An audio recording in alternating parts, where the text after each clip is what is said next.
So one of the primary hormones checked during a fertility investigation is AMH. AMH stands for anti-Müllerian hormone and is a hormone produced by the granulosa cells of the immature follicles in your ovaries. The more the follicles, the higher the AMH level.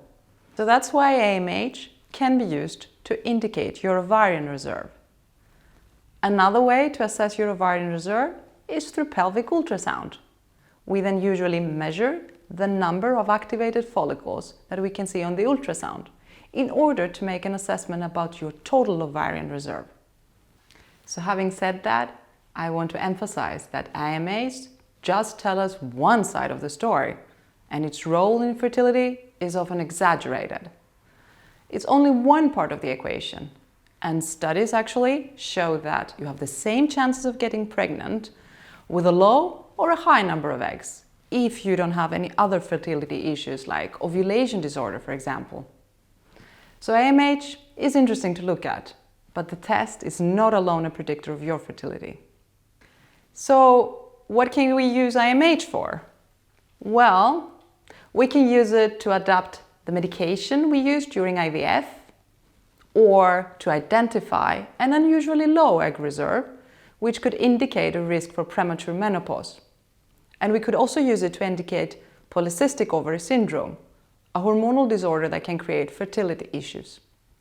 So there's a lot of talking about AMH, and if you start searching on the internet, you're going to find different values that mean different things. So don't forget, different labs use different methods and units to measure AMH. So you will have to look at your lab report to see if you're below or above the level that's considered normal for your age group. So what happens if I have a high AMH?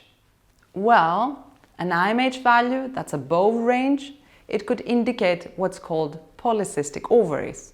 That means that you have a lot of follicles in your ovaries.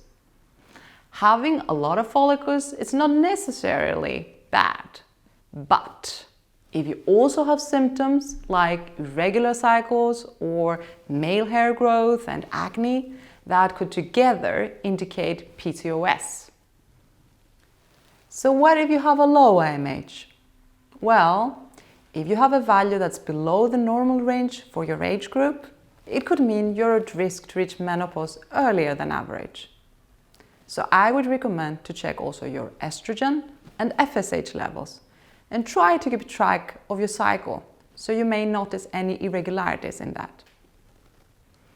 So, to sum up, AMH, you should always use it in the context of other hormone levels and symptoms, because alone it's not the main indicator of your fertility. And always confirm indications with vaginal ultrasound.